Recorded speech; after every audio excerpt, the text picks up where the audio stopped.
जय श्री कृष्णा मित्रों। मेरे चैनल पर आपका दिल से हार्दिक स्वागत है। इस चैनल पर आपको रोचक, रोमांचक और शिक्षाप्रद कहानियाँ देखने को मिलती हैं। यदि आप मेरे चैनल पर पहली बार आए हैं तो चैनल को सब्सक्राइब कर लीजिए और बेल आइकन को दबा दीजिए। चलिए चलते हैं आज की कहानी की ओर। ये कहानी सैकड़ों साल पहले बगदाद शहर की है। बगदाद शहर जो कि अपने व्यापार के लिए जाना जाता था। बगदाद के बाजार में आज बहुत ही चहल पहल थी। इसी बाजार के एक चौराहे पर हर शुक्रवार को एक अजीब मंजर देखने को मिलता। इस दिन शहर का एक अमीर आदमी अपने हाथ में कौड़ा लिए हुए जोर जोर से आवाज लगाता कि कोई है जो मुझे कोड़े मारे और मेरी पीठ पर जख्म बनाए। बदले में मैं उसे इनाम दूंगा। वह मालदार आदमी जिसका नाम जाबिर था, वह ऊंची आवाज में लोगों को आवाजें लगाता और उनसे मिन्नतें करता कि तुम लोगों को खुदा का वास्ता इस गुनहगार की कमर पर कौड़े बरसाओ, बदले में मैं तुम्हें सोने के सिक्के दूंगा। बगदाद के लोग बड़ी हैरानी से उसे देखते। हालांकि लोगों को उसकी यह हालत देखकर उस पर तरस आता, परंतु पांचों उंगलियां बराबर नहीं होती। इसीलिए जाबिर को भी कोई ऐसा आदमी मिल ही जाता जो उसकी पीठ पर कोड़े बरसाता और बदले में उसे जाबिर इनाम देता। बगदाद का सुल्तान अक्सर अपने शहर की गलियों में भेष बदलकर घूमा करता था ताकि वे अपनी जनता के सुख दुख को महसूस कर सके। एक दिन की बात है, सुल्तान वेश बदलकर बगदाद के बाजारों में घूम रहे थे कि तभी सुल्तान को एक जगह पर लोगों की भीड़ नजर आई। जब सुल्तान उस भीड़ के नजदीक गए तो ये देखकर सुल्तान बड़े ही हैरान हुए कि एक आदमी पर कोड़ों की बरसात की जा रही है और उसकी कमर से खून रिस रहा था। सुल्तान ने एक आदमी से पूछा कि यह आदमी कौन है और इसे किस अपराध की सजा मिल रही है। दूसरे आदमी ने कहा, जनाब, ना तो ये कोई अपराधी है और ना ही इसे कोई सजा दी जा रही है और ना ही इसे मारने वाला कोई जल्लाद है। इस आदमी का नाम जाबिर है और ये हर शुक्रवार के दिन बगदाद के बाजारों में सिर्फ इसलिए आता है कि कोई इसकी कमर पर कोड़े बरसाए और तब तक ना रुके जब तक इसकी पीठ से खून ना बहने लगे। हुजूर, ये आदमी ना सिर्फ कोड़े खाता है बल्कि कोड़े मारने वाले को अच्छी खासी रकम भी देता है। सुल्तान ने जब उस आदमी की बात सुनी तो उससे कहा, अगर ऐसी बात है तो इस आदमी को यहाँ से जाने मत देना, क्योंकि मैं तुम्हें बता दूं कि मैं बगदाद का सुल्तान हूँ और मैं जानना चाहता हूँ कि यह आदमी ऐसा क्यों कर रहा है और अब ये तुम्हारी जिम्मेदारी है कि तुम कल इसे दरबार में पेश करो ताकि मैं इसकी सारी कहानी जान सकूं। आखिर ये ऐसा क्यों कर रहा है? अपने आप पर ये इतना अत्याचार क्यों करवा रहा है? अगले दिन जाबिर को सुल्तान के दरबार में हाजिर किया गया। जाबिर अपनी जख्मी पीठ लेकर सुल्तान के सामने पहुंचा। सुल्तान ने जाबिर से कहा कि मैंने अपनी आंखों से तुम्हें भरे बाजार में कोड़े खाते हुए देखा है। अब तुम मुझे ये बताओ कि तुम अपनी कमर पर कोड़े क्यों खाते हो और इसके बदले में लोगों को इनाम क्यों देते हो? आखिर ये सब क्या माजरा है? कहीं ऐसा तो नहीं कि तुम कोई जादूगर हो? जाबिर ने कहा, हुजूर, मैं आपके दरबार में ज्यादा देर तक खड़ी रहने के लायक नहीं हूँ। दुनिया में शायद ही मुझ जैसा कोई बदनसीब, लालची और जालिम आदमी होगा। मेरी आपसे गुजारिश है कि मेरे जैसे बदकिस्मत आदमी की कहानी सुनकर आप अपना वक्त बर्बाद न करें। मगर सुल्तान ने कहा कि मैं तुम्हारी कहानी ज़रूर सुनना चाहता हूँ। तब सुल्तान के जिद करने पर जाबिर ने अपनी कहानी इस तरह से सुनानी शुरू की। हुजूर, बगदाद से कई मीलों दूर एक बस्ती है जहाँ पर कई कई सालों तक बारिश नहीं होती, जिसकी वजह से वहाँ पर खेती बाड़ी का नामो निशान नहीं है।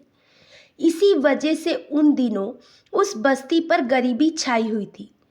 उस बस्ती में हर आम आदमी गरीब और दरिद्र था, लेकिन एक आदमी ऐसा था जो बहुत अमीर था। उस आदमी के पास जैसे दौलत के अंबार थे। ऐसा लगता था कि मानो ऊपर वाले ने उसे दौलत के खजाने दे रखे हों। हुजूर, वह आदमी बहुत ही जालिम और लालची था। वे ऐसे किसी भी मौके को ना छोड़ता जब वे किसी गरीब की दौलत को हथिया सके।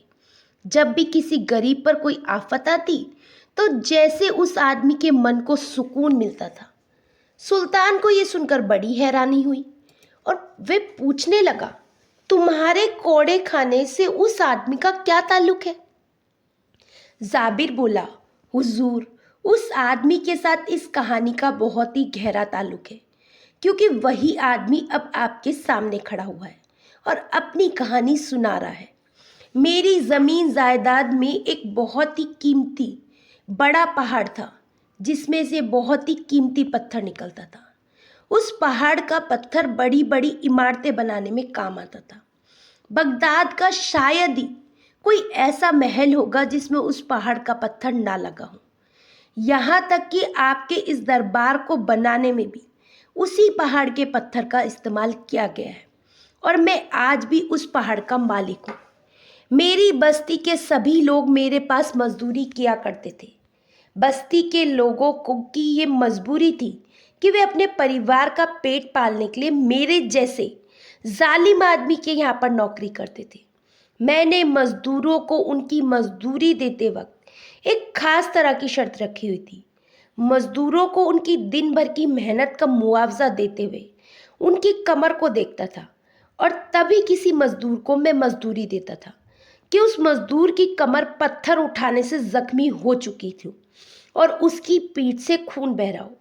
शाम के समय सभी गरीब मजदूर एक कतार में खड़े हो जाते और हर एक मजदूर अपनी कमर से कपड़ा हटाकर मुझे दिखाता। जिसकी कमर से खून और जख्म दिखाई देते उसको उस दिन की मजदूरी मिल जाती थी और उस गरीब के जख्मों का दर्द ये सोचकर दूर हो जाता कि आज उसके घर वालों को कुछ ना कुछ खाने को मिल जाएगा। मेरी लालच ने मेरे दिमाग पर ऐसा असर किया कि मैं एक जालिम दरिंदा बन गया। मेरे पास दौलत की कोई कमी तो थी नहीं और इस पर ऊपर वाले ने मेरे को एक औलाद का सुख भी दे दिया। सुना है कि जब इंसान के अपनी औलाद हो जाए तो उसके दिल में रहम आ जाता है, लेकिन बेटे के पैदा होने के बाद भी मेरी आंखों पर बंधी हुई अत्याचार की पट्टी नहीं खुली। हालांकि मेरा बेटा अभी कम उम्र का ही था, लेकिन मुझे हमेशा ये महसूस होता कि उसको मेरा ये अत्याचारी रवैया बिल्कुल भी पसंद नहीं आता था। इसी वजह से मैं अपने बेटे की आंखों में झांकने की हिम्मत नहीं जुटा पाता था। इसलिए मैंने ये फैसला किया कि मैं अपने बेटे को पढ़ाई के बहाने से शहर भेज दूंगा ताकि मुझे अपने बेटे का सामना ना करना पड़े। और इसीलिए मैंने अपने बेटे को शहर में एक पाठशाला में दाखिल करवा दिया। इस तरह से दिन बीतने लगे और मेरा अत्याचार कम नहीं हुआ। कई बार तो ऐसा भी होता था कि मेरे पहाड़ पर काम करते हुए कोई मजदूर बहुत ही ज़्यादा जख्मी भी हो जाता था। सुल्तान और उसके दरबारी बड़े ही ध्यान से जाबिर की बातें सुन रहे थे और फिर जाबिर कुछ देर के लिए खामोश हो गया, लेकिन उसकी आंखों से आंसू लगातार बह रहे थे। फिर उसने आगे कहा, हुजूर, मेरे मजदूरों में से एक मजदूर ऐसा था जिसका शरीर बहुत ही कमज़ोर था।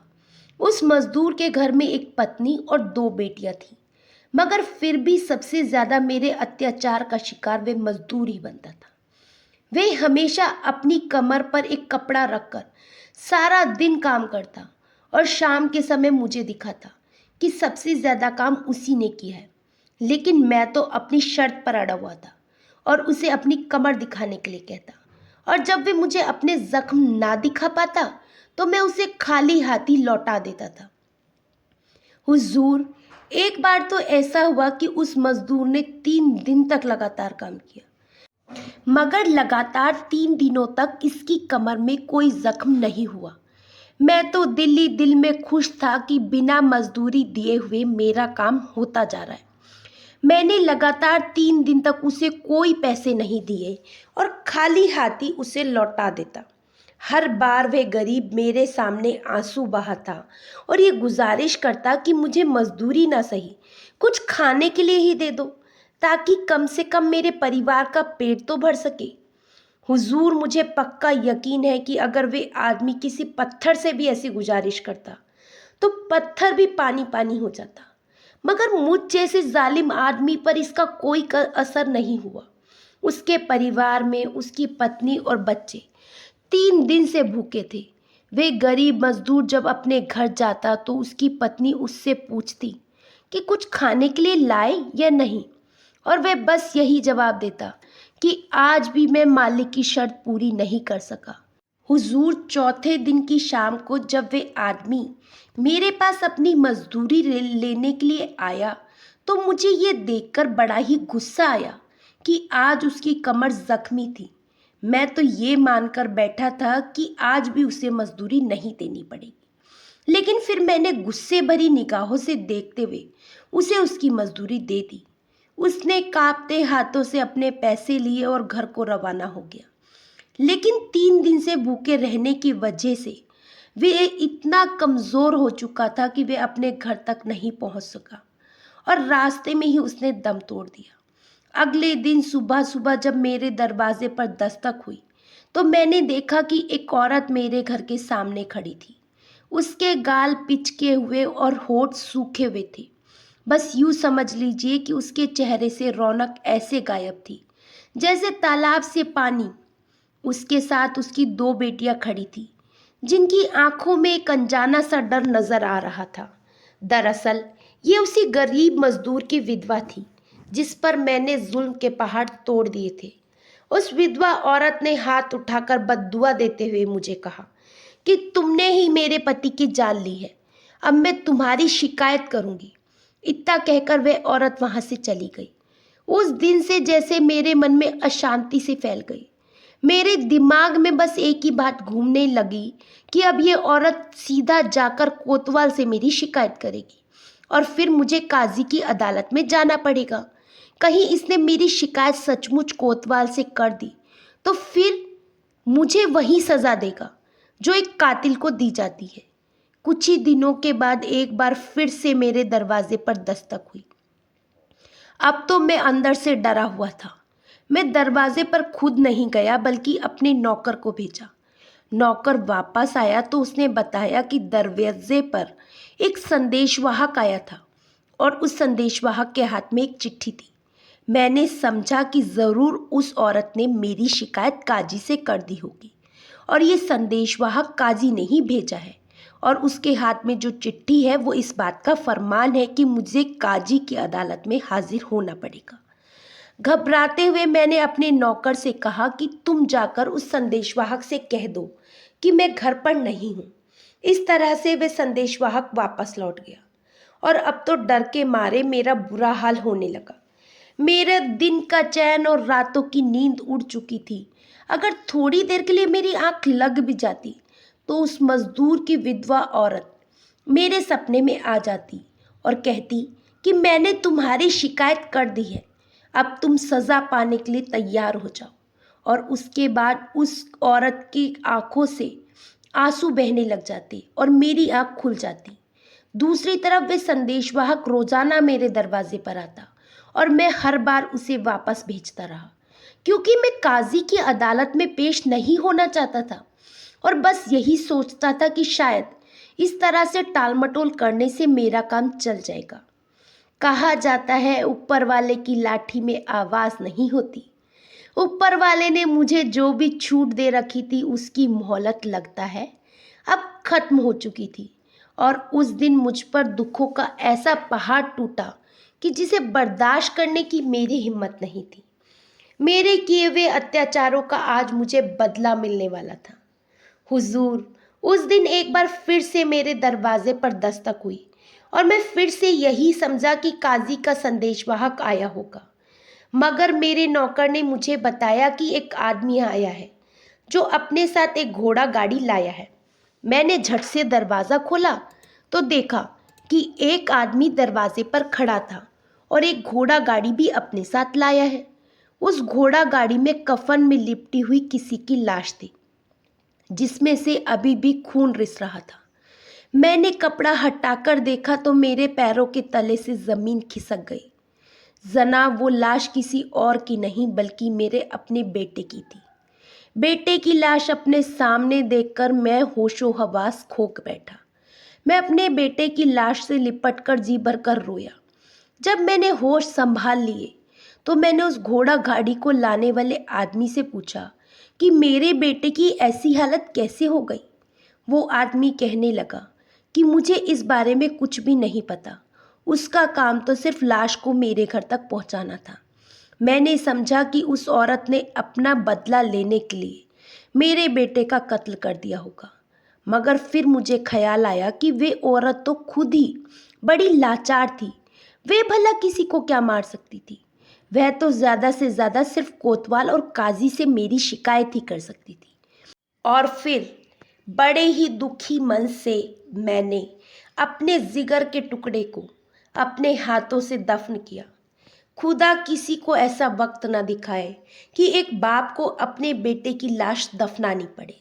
अब तो मुझे अपने बेटे की मौत की वजह सिर्फ वहीं से मालूम हो सकती थी जहां पर मेरा बेटा पढ़ता था। मेरी बस्ती से वे जगह 2 दिन की दूरी पर थी। अगले दिन जब मैं सफ़र पर निकलने को तैयार था कि अचानक मेरे सामने वे संदेशवाहक एक बार फिर से आकर खड़ा हो गया। मैंने सोचा कि आखिर कब तक मैं हालात से भागूंगा। अब तो मैं अपना बेटा भी खो चुका हूँ।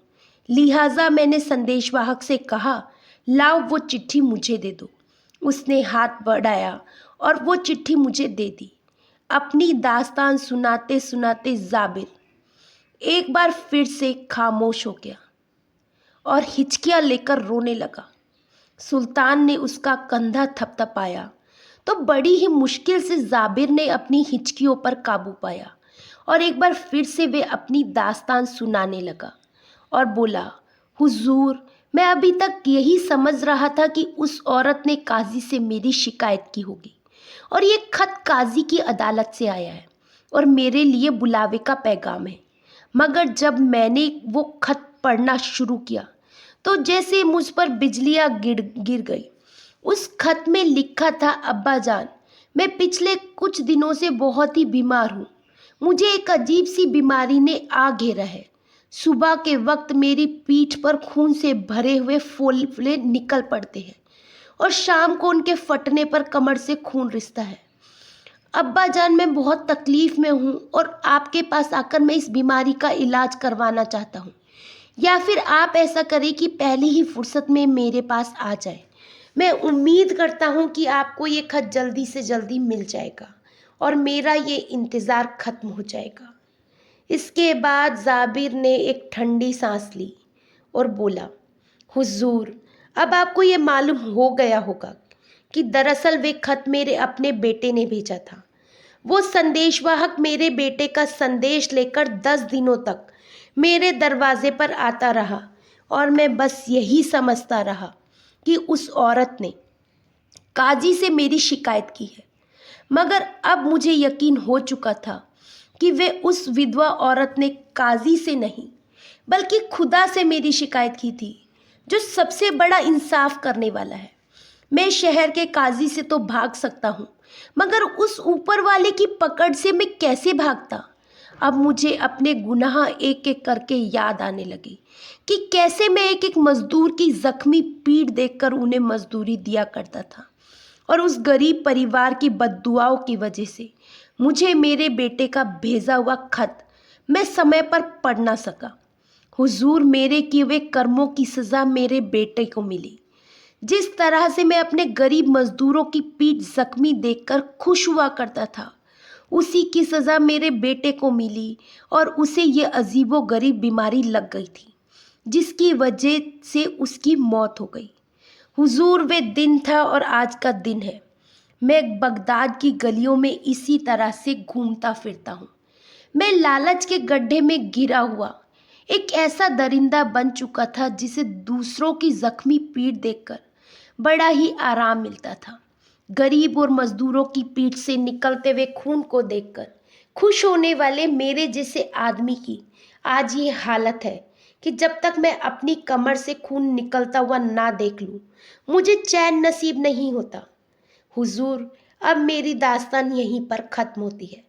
अब आप ही बताएं, क्या मैं इस बात का हकदार नहीं हूँ कि सबके सामने बीच चौराहे पर मुझे कौड़े मार मार कर रोजाना जख्मी किया जाए।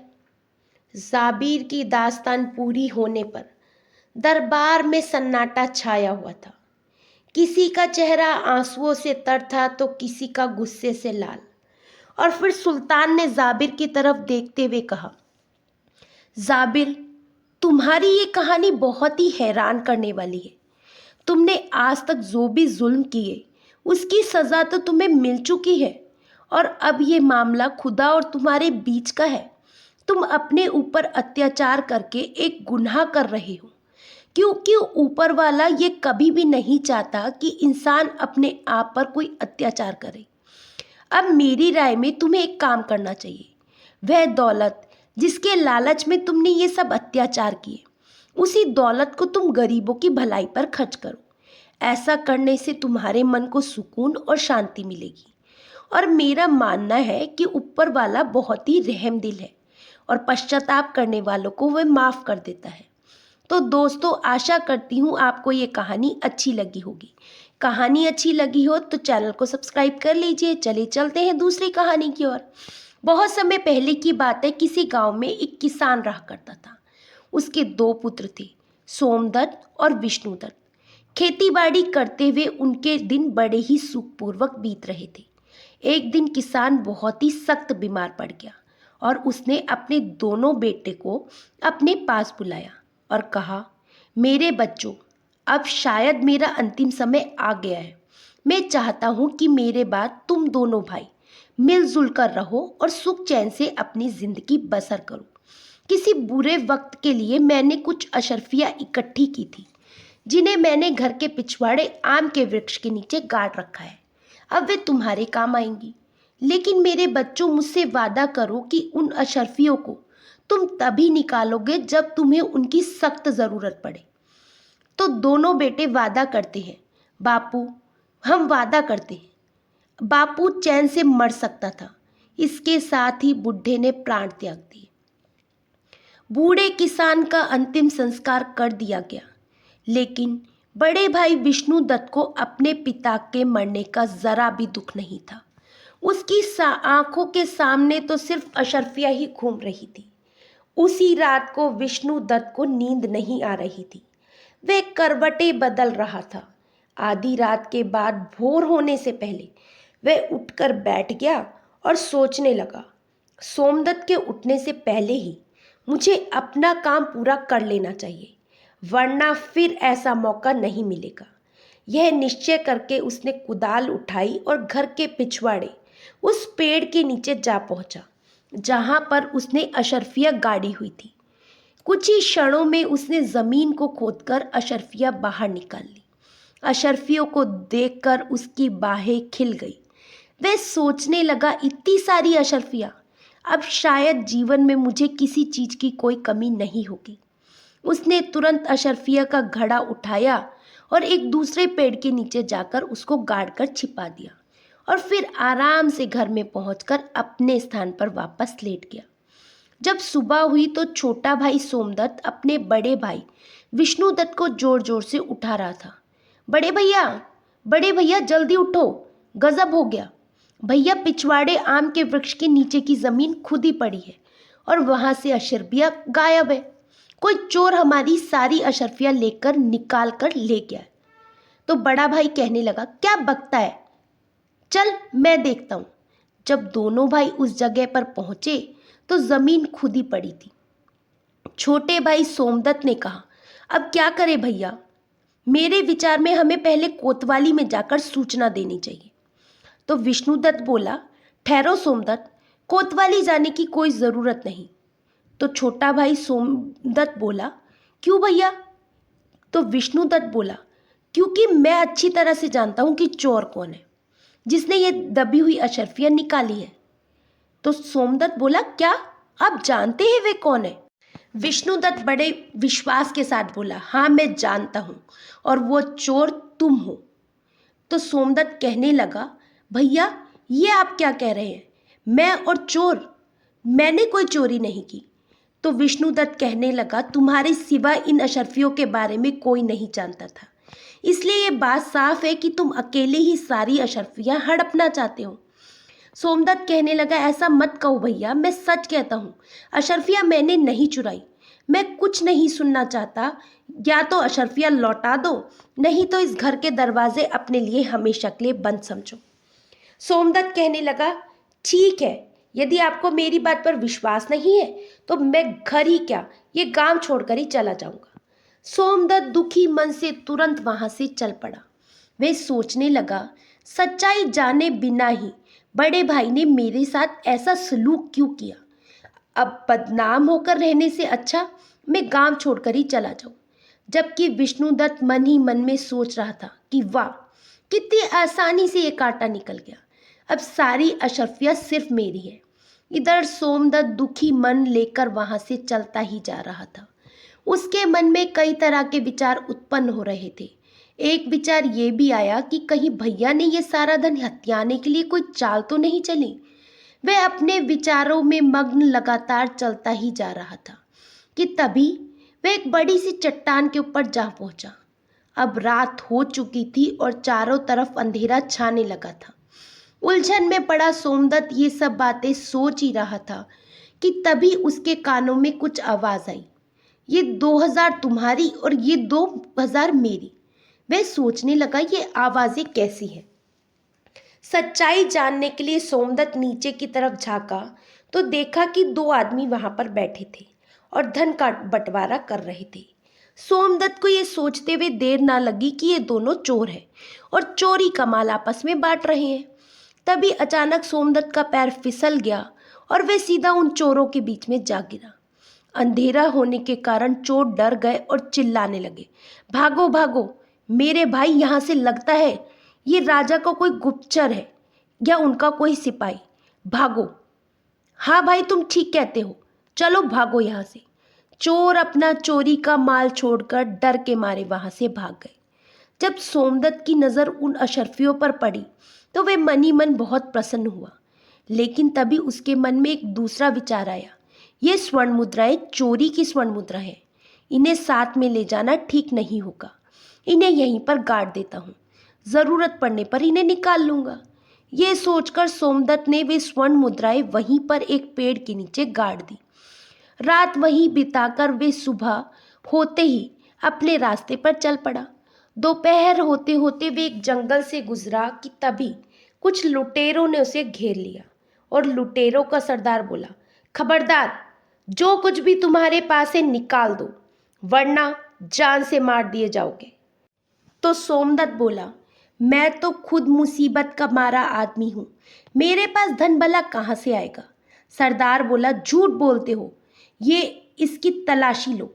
किंतु तलाशी लेने के बाद जब वास्तव में उन्हें सोमदत्त के पास कोई कीमती वस्तु प्राप्त नहीं हुई तो सरदार क्रोध से चिल्ला उठे, कोई बात नहीं, अगर इसके पास पैसे नहीं है तो भी ये हमारे काम आएगा, इसे अपने अड्डे पर ले चलो, देवी माँ को इसकी बलि चढ़ाई जाएगी। ये सुनते ही सोमदत्त के होश उड़ गए।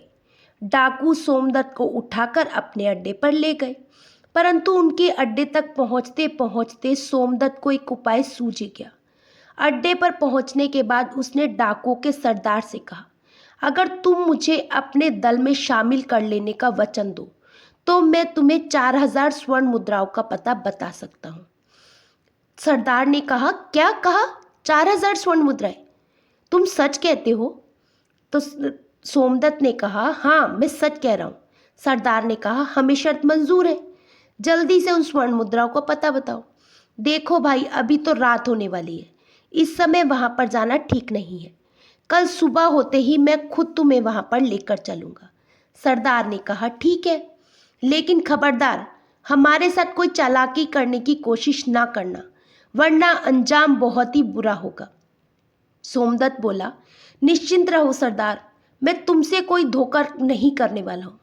अगली सुबह सोमदत्त उन डाकुओं को उस जगह पर ले गया जहाँ पर उसने स्वर्ण मुद्राएं दबाई हुई थी।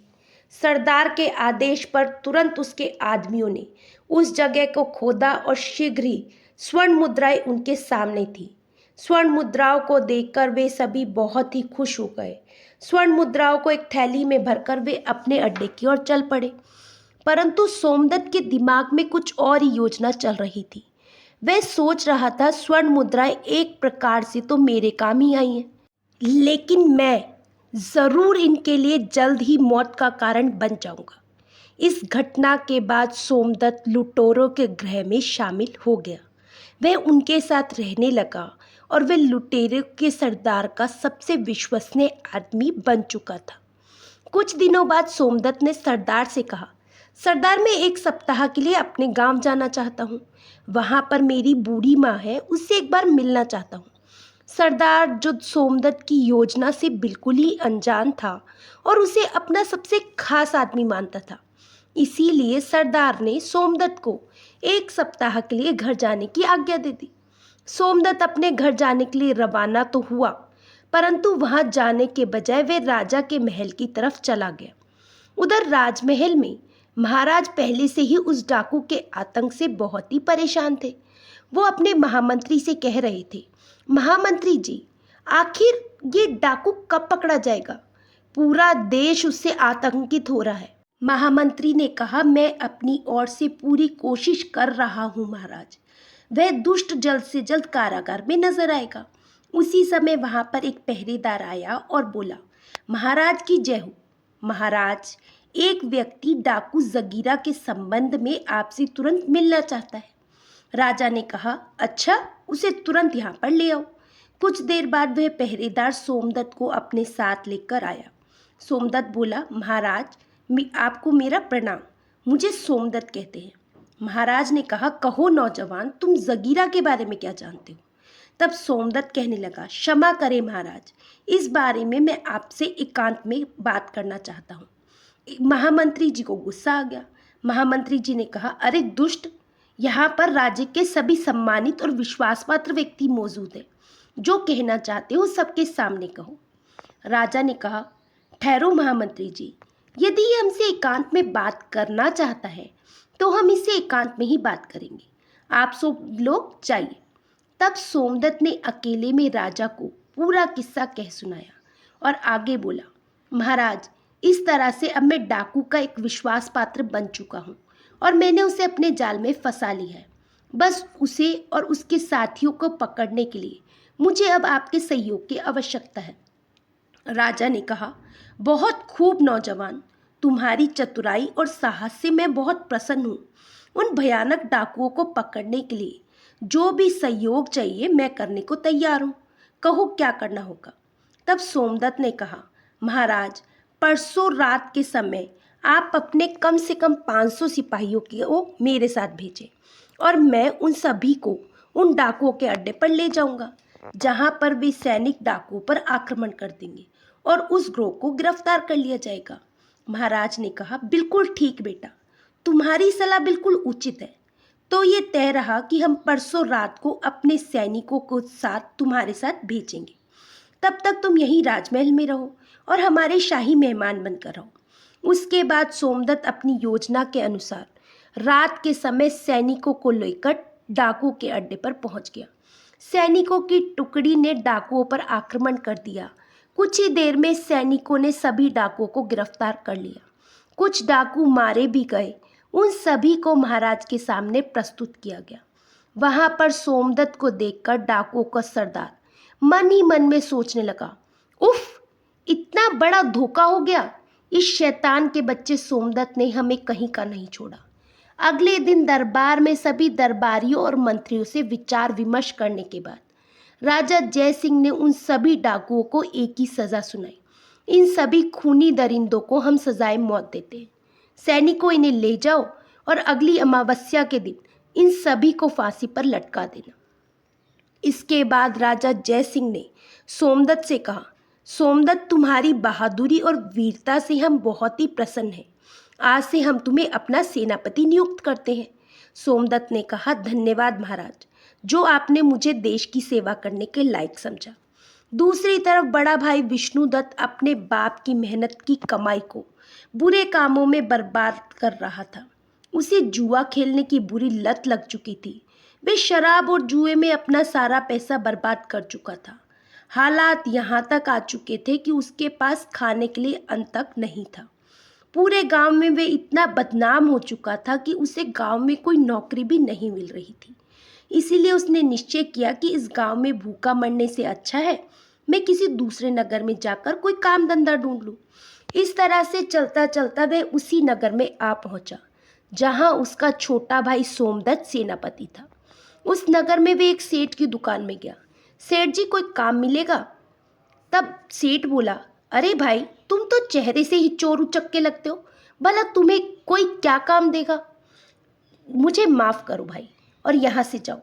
विष्णुदत्त सोचने लगा, उफ, लगता है यहाँ पर भी ईमानदारी से कोई मुझे काम नहीं देगा।